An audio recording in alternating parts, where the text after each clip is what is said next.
Totoo niya, Mr. Maravillas. In-interview po ni Jessica Soho, inamin, nilaglag mga kababayan ni Bato de la Rosa yung kanyang amo na naging dahilan kung bakit siya naging chief PNP at naging siyang senador. Yan sabi ni Yossi Castro, Marcos appeared disappointed over Bato de la Rosa's escape. Tapos, mga kababayan, sabi dito, sa huling pangyayari patungkol doon sa di umano, pagtakas at pagkawala, kahit na may protective custody ang Senado, dapat niya harapin niya ang ICC warrant. Sabi ni Attorney Claire Castro, press officer, mas maganda po na bilang dating PNP chief at alam naman po niya na may valid warrant of arrest na inisyu ang ICC katulad nung sinasabi dati ni Senador Robin Padilla. Nagbabagang mga balita at pagtalakay sa mga isyu na lipunan. Bulsa, opinyon, banat at paglalantad sa katotohanan. Bulsa, what you see is what you get. You decide. Hello po mga kababayan, si Dante Maravillas. Ito na yung breaking news ngayon. Si Bato de la Rosa mga kababayan, hinudas na nilaglag, tinalikuran si Digong.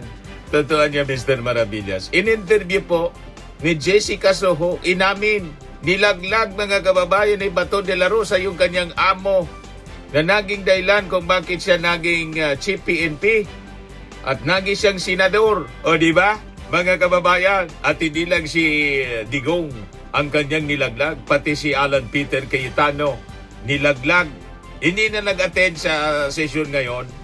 And as a result of that, namimiligro mga kababayan na mapalitan si Cayetano. Yan ang sabi rito. Senate now 13-11 ang bilang. Minority 11 kasi sumali na si Migs at saka si sa minority. Si JB Ejercito. Yan watch. Senators JB Ejercito and Migs Zubiri who previously declared themselves independent formally manifest. They are joining the minority bloc. This leaves the minority just 2 members short of a leadership change. But with Senator Bato de la Rosa into hiding, the majority is just a vote, isang boto na lang shy in case a division of the House is called for a new leadership. Ejercito said Senate President Alan Peter Cayetano offered him the post of majority leader. In a spot in the 13-member majority bloc, he thanked Cayetano but chose to stay with the minority. Hindi man po pwedeng bumalik si Bato de la Rosa. Siguradong madideliver na siya sa dahig. Galit na yung ating Pangulo. Yan sabi ni Yossi Castro, Marcos appeared disappointed over Bato de la Rosa's escape. Tapos, mga kababayan, sabi dito, sa huling pangyayari patungkol doon sa di umano, pagtakas at pagkawala, kahit na may protective custody ang Senado, nakakadismaya naman talaga. Sabi ng press officer, Marcos disappointed over the developments in the Senate including Senator Bato de la Rosa being able to escape despite the chamber's protective custody. Tapos mga kababayan, so hindi na ito magpapakita si Bato. At malamang yung nasa Senate majority ngayon may isa o dalawa, baka sobra pang bumaliktad. Ganun lang mga kababayan. O ngayon, balikan natin yung sabi natin mga kababayan na si Bato nilaglag na pati si Digong. Hinudas na niya. Ayan sabi dito sa report ng Daily Guardian. Mga kababayan, Bato, Hague plan change after detention rules. Nagbago na ng isip si Bato de la Rosa. Ayaw na niya. Nasamahan si Digong. Dati, di ba, gusto niya nasamahan, willing siyang samahan. Pero may palusot na naman po si Bato sa interview ni Jessica Soho para lang ma-justify yung kanyang paglaglag kay Digong. Paghudas. Sabi niya, willing din siya para malagaan niya yung matanda. Pero ngayon nagbago. Ayan talagang pang sarili lang, mga kababayan. Napakasinungaling ni Bato. Yan Senator Bato de la Rosa said he changed his mind about joining former President Rodrigo Duterte in The Hague after realizing that detention there would not guarantee the reunion he had imagined. In an interview with Jessica Soho, De La Rosa said he initially wanted to be with Duterte, who is facing proceedings before the International Criminal Court. But the senator said he later learned that visits in the detention anya are limited to immediate family and that there was no assurance he and Duterte would be placed in the same cell. Palusot ka pa? Pwede ka man magpetisyon sa pamamagitan ng inyo pong abogado na paminsan-minsan masilip mo si Digong at matulungan sa paglinis ng puwit at saka ng kuko. Pwede mong gawin yon. Kasi parehas kayo detainee. Diba? Request ka, magpetisyon ka doon sa ICC judges. Siguro naman po for humanitarian consideration. You will be allowed as a detainee. Just like the former president na mahal mo, palusot ka para ma-justify yung pagtago mo. Tama mga kababayan? Hindi niya justify niya na hindi sumuko. Yan ang sabi rito. Nagbago ang aking posisyon dahil noong nandun si President Digong at binibisita ng mga taga Davao ay hindi pala pwedeng makabisita basta-basta doon kundi yung immediate family lang, sabi ni De La Rosa. Kung mahal na mahal mo talaga si Amy Marcos nga, pumunta doon. Kahit hindi niya nasilip, at least moral support. Si Robin Padilla, pabalik-balik doon. Hindi man niya nasilip, moral support sa mga supporters. Pero kayo talagang ayaw ninyo. Ni minsan hindi kayo bumisita doon. Nung wala pa po kayong warrant of arrest. Ito na yung pagkakataon ninyo kasi may warrant of arrest kayo para maipakita po ninyo ang totoong pagmamahal. Kaya lang, wala man pala. Hindi man totoo yung mga sinasabi ninyong mahal na mahal ninyo si Digong at kaya ninyong ibuwis ang buhay para sa kanya. Puro man lang pala kwento. At ngayon, mga kababayan, nilaglag pa ni Bato na talagang yung purpose kung bakit mga kababayan sa lumitaw para lang agawin yung presidency kay Tito Soto. Puro palusot mga kababayan. Sabi pa niya, at halimbawa ako ay makulong, ay hindi naman guaranteed na isang sila lang kami, so it defeats my purpose of going there. Kung ganun lang din pala mangyayari na hindi kami magkasama. Hindi po yon ang importante doon. Ang importante doon na ma-feel ni Digong na nandiyan ka lang sa katabing selda. Di ba? At least magkakausap man lang kayo.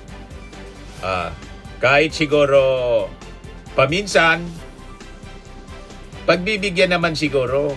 Kasi hindi pa man po kayo convicted. Under trial pa kayo. At importante sana, yung respeto sa batas. Wala kayong respeto sa batas. Kayo ay mambabatas at dating law enforcer. Pero wala kayong pagrespeto sa batas. Yun ang nakakalungkot. So hindi ka bagay na maging mambabatas. Ang dapat tawag sa'yo, mambubutas. Gumawa ng butas para makatakas. Kaya yung panawagan po ng palasyo, dapat niya harapin niya ang ICC warrant. Sabi ni Attorney Claire Castro, press officer, mas maganda po na bilang dating PNP chief at alam naman po niya na may valid warrant of arrest na inisyu ang ICC katulad nung sinasabi dati ni Senador Robin Padilla. Kung walang kasalanan, lumabas. Ito si Yossi Castro sa mga katanungan ng mga palace reporters sa iba-ibang issue mga kababayan kasama yung panawagan na palitan na si John Vic as DILG Secretary. Good morning, Undersecretary. How does the Palace respond to growing calls to replace Interior Secretary John Vic Remulla? Wala pa pong anumang makukomento sa panawagang yan. Hindi po ito napag-uusapan sa ngayon. Gaano po ka-satisfied ang Pangulo doon sa performance ng DILG, not only with the Senate fiasco last week, but also with wrong information about Zaldico's golden visa, Zaldico's Portuguese passport, the timeline for his arrest, as well as the supposed soon release of the Interpol. Medyo nagkasunod-sunod po kasi. Ano po yung pinapataw ng Pangulo? How does the President hold the Interior Department accountable for these gaffes? Sa ngayon, ang huling pagkita ko po na sila'y nagkausap sa aking huling, kumbaga ako'y witness, yung huling pagpupulong bago tayo nagkaroon ng briefing nung Huwebes. Wala po sa akin, personal po, ay wala naman po akong nakitaan na natanggal ang tiwala ng Pangulo kay Secretary John Vic Remulla. Ma'am, last for my... Sa ngayon. Ma'am, last for my end. So, ibig po ba sabihin, walang katotohanan yung mga umiikot na balita na maaaring si dating Senator Antonio Trillanes o kaya naman po ay si dating Interior Secretary Benhur Abalos yung pumalit kay John Vic Remulla sa DILG? Wala pa pong ganong ibinibigay sa ating mga impormasyon. Sunod na tanong mula kay Ivy Reyes, Bilyonario. Hi, Yusa. Good morning. On serving Senator Bato his warrant, Attorney Nery Colmenares said the government can find Senator De La Rosa with all its intelligence fund. Kung gugustuhin daw po ng gobyerno, makahanap naman po talaga si Senator Bato. Since the senator has now escaped twice, how is the administration utilizing its resources to hold the senator to account? So, sinasabi po pa talaga natin na siya'y tumakas. Sa unang pagkakataon, nung nabanggit po ni Ombudsman Remulla na may warrant of arrest, ito naman po ay hindi pa nasa sa publiko. So, hindi naman natin masasabing siya'y tumakas, kundi siya'y nagtatago lamang para siguro hindi siya maabot ng kamay ng batas. Sa pangalawang pagkakataon, maaari nating sabihin na siya talaga ay tumalilis dahil nabanggit na may warrant of arrest na inisyo ang ICC. Nakita naman po niyo kung paano magtrabaho ang ehekutibo. At siguro ang dapat lang mangyari dito ay wag natin pabayaan ang may mga masamang balak na paligtasin ang dapat na managot. And ma'am, the OSG also gave a strong worded comment that a sitting senator running away from the very courts that he's seeking relief from should be denied of his pleas. We understand Malacanang leaves all opinions to the courts, but doesn't the palace see a need for a stronger stance, especially now that this has reached international traction? Kita-kita po natin kung ano mismo ang binanggit ng OSG. Nabanggit na sa ngayon ay tinuturing na isang pugante itong si Senator Bato de la Rosa.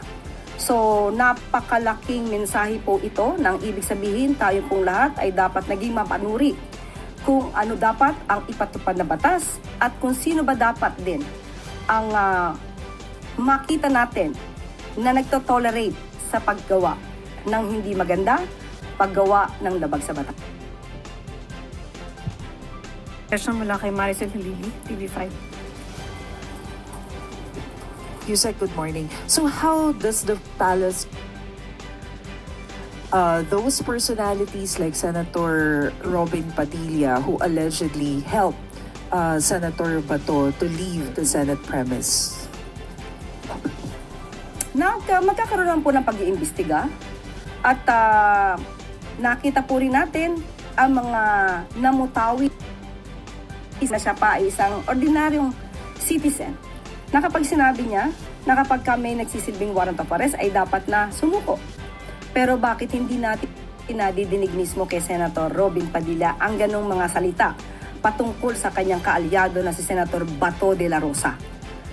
Meron bang ibang pagtingin? Meron bang tinititigan? At merong tinitignan lamang? So, kung sino dapat na managot dito, kung mayroong mga pagkukulang at may lumabag sa batas, mayroong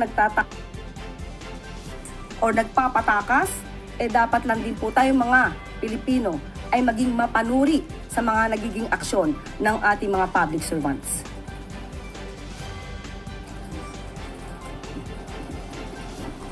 Good morning po, ma'am. GMA. Ang tungkol ito sa sa status ni Senator Bato de la Rosa na sabi ng Office of the Solicitor General ay isang pugante at dapat nating kilalanin ng warrant from the ICC. Last week, ang sabi po ng Pangulo sa kanyang statement, wala siyang utos na arestuhin si Senator Bato.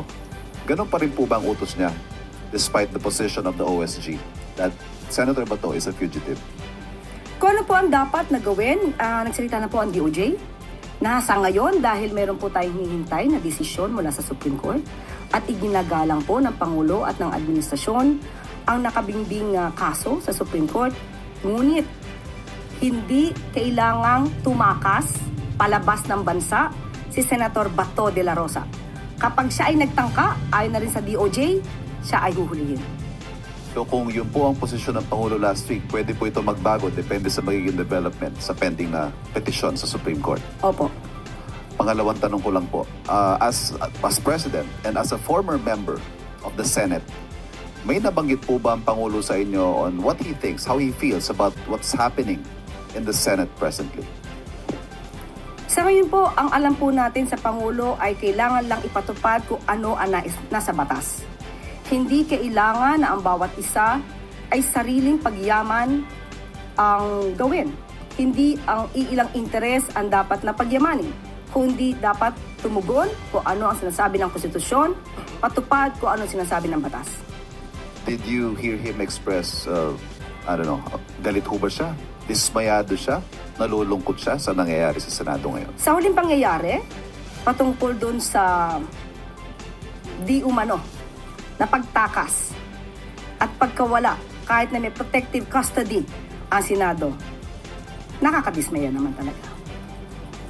Sinabi po yun ng Pangulo that he is disappointed with how Nung things are nagkaroon turning out. nung nagkaroon po ng meeting, inalam niya kung anong pangyayari at nakikita mo sa itsura ng Pangulo at kung paano siya magtanong sa mga cabinet secretaries, nandun po yung disappointment. Hindi sa cabinet secretaries, kundi sa pangyayari sa Senado. Follow-up question mula kay Katrina Domingo, ABS-CBN. Ma'am, yung tanong ng marami ngayon, I would like to direct to the President. Kung hindi ka pagalit, bakit? Kung hindi ka pagalit, bakit? Yes, with the performance of the arrest, because this is not the first time that the Philippines tried to serve an arrest warrant from the ICC. The public has been comparing the performance of former PNP Chief Torre compared to the failure of the NBI to serve the arrest warrant against De La Rosa. Bakit po hindi na-hold accountable kung sino mang ahensya yun pong nagkulang para maipatupad yung pagsaserve ng arrest warrant? I-correct po natin to. There was no failure on the part of the NBI agents. Hinarang sila. But was it right for the NBI to succumb to the authority of the Senate na ilagay under, na ipahinto o ipahalt o isuspend yung pagsaserve ng arrest warrant while he is under protective custody? The question is, was the Senate correct in interfering with the service of the warrant of arrest? But was it right for the NBI to actually adhere to that demand of the Senate kung wala naman pong legal basis according to some analysts? Dito makikita nyo kung sino ang may respeto sa isang institusyon at sino ang hindi rumispeto sa batas. Sunod na tanong mula kay Hannah Sancho, DZAR. Senate po, yung tawag ni Senator Aimee, Senate siege. May reaction po ba yung Pangulo given na naging senador siya? Kung mako-consider niya ba na desecration ng institution yung nangyari po? Senate siege. Was it under attack? It was not. The Senate was not under attack. You can see that from the news. Not only from the statements of the NBI and PNP, it was only the statement made by Senator Alan Cayetano. So as far as we are concerned, as far as the government is concerned, Senate was never under attack. And this is also the position of the President po. Of course. And another question po, kasi nagkaroon po ng change in leadership and I don't know kung makakaroon pa ulit today. Ano po ang reaction ng Pangulo po dun sa pagpapalit po, considering na ngayon na yun, sisimulan na yung impeachment trial po sa Senado. Ang papapalitan liderato sa Senado ay kanila po yung aktibidad. So wala naman pong kinalaman ng Pangulo kung magpapalit sila ng liderato o hindi. So sa kanila po yan. Nasa Senado po yan. Sunod na tanong mula kay Ace Romero, Philippine Star. The President's thoughts on the Ombudsman's decision to suspend the Senate Sergeant at Arms over what happened to the Senate recently. Ang Ombudsman po ay isang independent body. So trabaho po yan ng Ombudsman.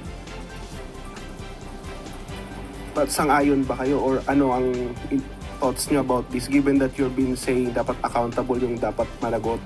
Sang-ayon man o hindi sang-ayon ang administrasyon, sinabi po natin ang Ombudsman po ay isang independent body. So kung ano po ang kanilang magiging desisyon, yan po ay hindi panghihimasukan ng Pangulo. Salamat po. Sunod na tanong mula kay Raquel Bayan, Radyo Pilipinas. Yusek, para hindi na lang po maulit yung komosyon na nangyari sa Senado at para hindi na rin po maulit yung long hours ng pag-aantay ng dating inuhuli po si dating Pangulong Rodrigo Duterte at para hindi na rin po masyadong magamit yung resources ng gobyerno with the Malacanang call kay Senator Bato de la Rosa na isuko na lang po yung sarili niya. Mas maganda po na bilang dating PNP chief at alam naman po niya na may valid warrant of arrest na inisyo ang ICC. At katulad ng sinasabi dati ni Senator Robin Padilla, kung walang kasalanan, lumabas. Malacanang na magiging credible po yung Senate na tumayo bilang impeachment court kasi po may mga senators po tayo na may mga kaso sa Ombudsman and ICC and other. Hindi natin mabibigyan ng anumang paghuhusga sa ngayon. Ang mga magiging senator judges, nasa kanila po yan. Tandaan lamang po nila na sila ay halal ng bayan. Nung sila ay nangangampanya, nangako sila na sila ay magsisilbi para sa taong bayan, hindi para sa iisang tao lamang. At yun nga lamang po, huwag sila magsilbi, katulad ng sinabi natin, na maging daan para sa pagtakas ng dapat na managot. Follow-up question mula kay Ivy Reyes, Bilyonaryo. Isang follow-up lang po din sa statement niya that the Senate was never under attack. So, can we get a categorical answer if the palace shares the sentiment of the NBI that it was staged? I cannot say anything about that. I cannot make a judgment if it is staged, orchestrated, planned.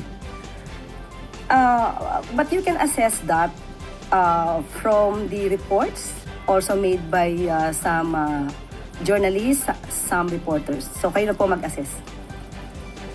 Okay, wala ng tanong mula sa Malacanang Press Corps. Malinaw, magaling si Yussi Castro. Mabuhay ka, Yussi Castro. O, di ba, mga kababayan? Nakakalata tayo. Baka may malaking balasahan na mangyari. Anyway, mga kababayan, yan na muna. Ako po si Dante Maravillas. Bye-bye po. God bless. Swimming and lifting cream, pinapahid po sa mga pulses in affected area. Mainam po sa paninigas ng mga kaso-kasuan. Ito naman po, Automax Radiant Serum. Sa mukha naman yung application. Anti-aging po siya. You will look 10 years younger than your age. Sa mga cancer patients naman po, baka lang gusto ninyo itong itry. Neng siya red mixed fruit drink.